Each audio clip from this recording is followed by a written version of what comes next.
Ada seorang perempuan yang tua datang ke Nabi Ibrahim.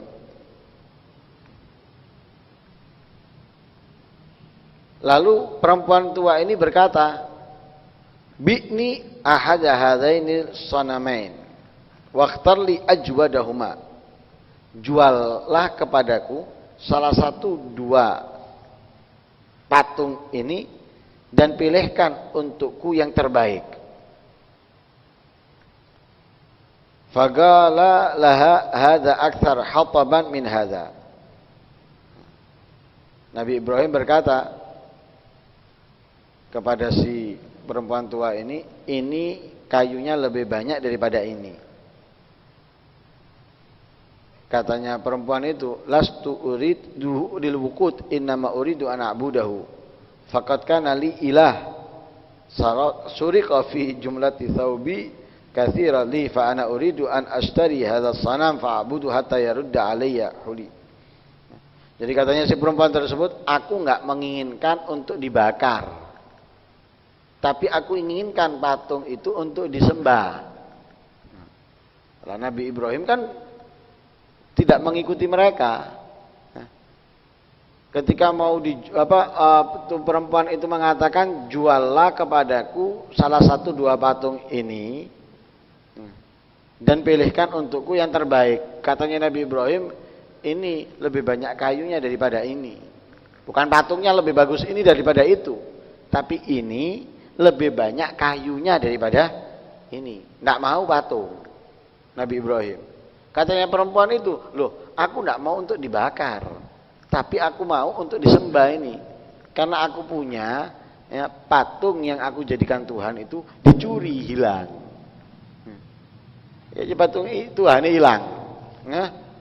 Tuhannya bisa dicuri, hilang. Lah aku membeli ini patung untuk aku sembah, sehingga patung yang ini yang baru yang aku jadikan Tuhan ini bisa mengembalikan patungku yang lama karena ada perhiasannya. Katanya si perempuan tersebut. Jadi intinya tuku anyar Tuhan anyar. Lah Tuhan anyar iki iso balekno Tuhan sing lawas. Nah, gitu. Nabi Ibrahim jawab, annal ilaha alladhi yusrak law kana ilaha la hafidha thiyab wa hafidha nafsah fakam lak ta'budinahu. Katanya Nabi Ibrahim, mana ada Tuhan bisa dicuri. Kalau Tuhan bisa dicuri, bukan Tuhan namanya. Kalau dia Tuhan, niscaya dia bisa menjaga pakaian, bisa menjaga perhiasan, juga bisa menjaga dirinya. Katanya Nabi Ibrahim, sejak kapan kamu menyembahnya? Nah, katanya perempuan tersebut, kuntu a'buduhu wa Namrud mundu kaza wa kaza sana. Aku menyembahnya, Namrud juga menyembahnya sejak dulu, ya, dari tahun ke tahun, sudah lama aku menyembahnya. Katanya Nabi Ibrahim, bi sama sana'ta halla abadta rabbas samawat wal ard hatta yarudda alayka ma surak minki fa in ada malik tu'minin. Katanya Nabi Ibrahim, alangkah buruknya apa yang kamu lakukan. Coba kamu itu beribadah kepada Tuhannya langit dan bumi, sehingga akan mengembalikan kepadamu apa yang tercuri darimu. Akhirnya ditantang sama Nabi Ibrahim, kalau Allah mengembalikan hartamu, apakah kamu mau beriman? Ditantang sama Nabi Ibrahim ini. Sekarang apa yang tercuri milikmu, jika dikembalikan oleh Tuhannya langit dan bumi, apakah kamu mau beriman? Katanya perempuan tersebut, "Na'am, iya." Berdoa Nabi Ibrahim. Lah saat itu Nabi Ibrahim belum balik. Belum balik, lam yablughul hulum.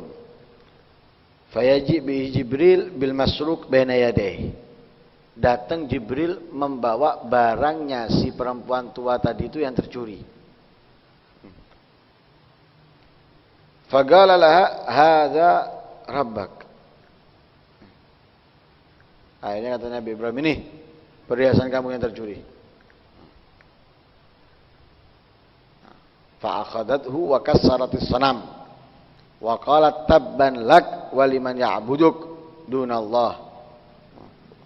Katanya perempuan tersebut diambil barangnya, Tuhannya tadi itu dipecah, ya, patungnya tadi itu dihancurkan, dan mengatakan tabban lak waliman ya'buduka dunallah, celaka ya, yang menyembahmu, ya. Tabban, celaka kamu dan orang-orang yang menyembahmu selain Allah. Jadi yang menyembahmu ini gak ada untungnya belas. Akhirnya perempuan tersebut ini keliling ke kota, mengelilingi kota Madinah setelah itu dan jerit, ya ayyuhan nas, u'budullaha alladzi khalaqakum wa razaqakum wa dharu ma kuntum alaihi min ibadatil asnam. Katanya perempuan tersebut, para manusia, tinggalkan apa yang kalian sembah, beribadahlah kepada Allah yang telah menciptakan kalian, memberi rezeki kalian. Patung-patung itu jangan disembah. Itu keliling dia di kotanya, itu keliling ya, ibarat ini dakwah, ini dia berdakwah menyadarkan orang, tapi keliling dengan mengatakan tinggalkan patung-patung, jangan disembah, sembah Allah karena dia yang memberikan rezeki dan lain sebagainya dan sebagainya. Akhirnya Namrud dengar ini cerita tentang perempuan tersebut, dengar, dipanggil sama Namrud, dipanggil,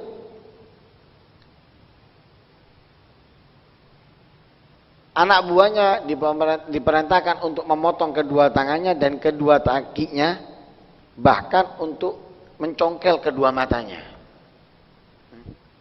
Ya, karena zalim, tega. Ya, kalau nggak zalim nggak mungkin tega. Jangankan memukulnya, mungkin membuat dia kelaparan atau menangis nggak mungkin tega kalau orangnya adil. Tapi kalau orang zalim, jangankan nangis, air mata, darah, nggak akan mungkin sedih, nggak mungkin kemudian iba kasihan, nggak ada. Ini lihat, diperintahkan untuk dipotong tangannya, kakinya, bahkan matanya untuk dicongkel. Dan itu dilakukan bukan di dalam penjara, tapi dilakukan di depan banyak orang. Diperintahkan untuk dilakukan itu semuanya di depan banyak orang. Lah, di antara orang itu Nabi Ibrahim ada di situ. Belum diangkat menjadi nabi, masih kecil kan. Ya? Nabi Ibrahim ada. Dan Nabi Ibrahim mendoakan dia atau mengajarkan, menyampaikan kepada dia untuk sabar. Dan berkata, Ilahi, annaka qad hadaitaha as'aluka an taj'alaha ayah. Katanya Nabi Ibrahim, berdoa Nabi Ibrahim, ya Allah, sebagaimana engkau telah memberikan hidayah kepada dia, petunjuk kepada dia, aku mohon kepadamu, jadikan perempuan ini bukti kebesaranmu. Dan dia tadinya bukan menyembah patung, karena tantangan Nabi Ibrahim untuk beriman, kalau kembali barangnya yang tercuri, akhirnya dia beriman. Setelah beriman, dia mendapatkan ujian. Dipotong tangannya, kakinya, dan dicongkel kedua matanya. Lah, ujian itu pasti datang. Ujian itu pasti datang. Orang kalau berubah dari buruk ke baik, itu ono ujiannya. Biasanya itu gini, kalau orang yang ahli maksiat, ahli mungkar, gampang dapat uang, gampang dapat kesenangan, kebahagiaan. Ketika dia meninggalkan kemaksiatannya, kemungkarannya, keburukannya, itu sulit. Dapat uang sulit, dapat bahagia itu sulit. Yang ada itu sumpek dan sumpek, bingung dan bingung, galau terus. Senengnya sedikit, susahnya banyak. Itu biasa. Memang itu proses. Proses, ya apa sih? Kalau baju itu dipakai terus, kotor. Ketika dicuci, nggak bisa sekali nyucinya, akan berulang kali. Mau tidak mau, berulang kali nyucinya. Berulang kali dicuci. Kurang bersih, dicuci lagi, sampai bersih. Sama dengan orang yang ahli maksiat. Orang yang ahli maksiat, orang yang zalim. Ketika dia berubah menjadi orang yang ahli taat, ya, atau menjadi orang yang baik, itu mendapatkan ujian, kesusahan, kesedihan, keresahan, kebingungan, kegalauan, dan yang lain sebagainya. Itu biasa, karena itu ibarat dicuci. Lah karena sangat kotor, maka ujiannya tidak sedikit. Ujiannya nggak kecil, tapi besar dan berat. Tapi kalau orangnya tetap selamat, dia berhasil. Tapi kalau orang yang nggak kuat dengan ujian tersebut, ya sudah akan kembali seperti sebelumnya, kerugian yang akan dia dapatkan. Lah ini perempuan ini nggak berubah, dia diuji dengan dipotong tangannya, kakinya, dicongkel kedua matanya, nggak berubah. Sehingga Nabi Ibrahim ketika menyampaikan kepada perempuan tersebut untuk sabar, dia memohon kepada Allah, jadikan perempuan ini sebagai tanda kebesaranmu. Akhirnya dikembalikan oleh Allah kedua matanya, kedua tangannya, kedua kakinya. Padahal sudah dipotong semua.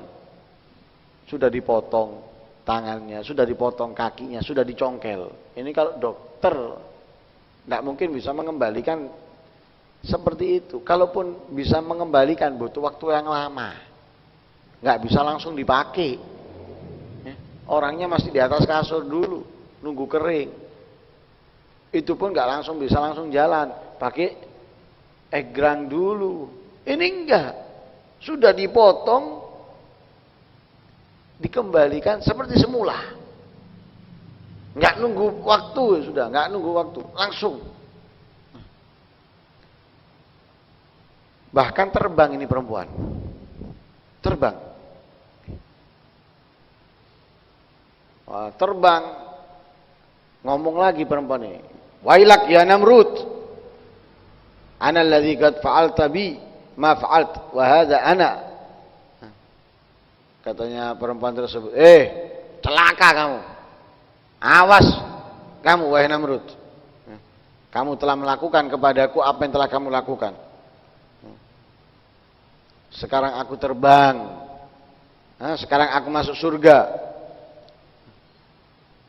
Fa'amana khalqun katsirun fi dzalikal yaum. Akhirnya banyak yang masuk Islam, beriman. Ya, banyak yang beriman di hari itu. Di antaranya bahkan penjaga gudangnya Namrud. Ya, penjaga gudangnya Namrud. Bahkan akhirnya diperintahkan untuk digergaji. Kemudian dilempar dilempar di kandang ular, tapi nggak termakan.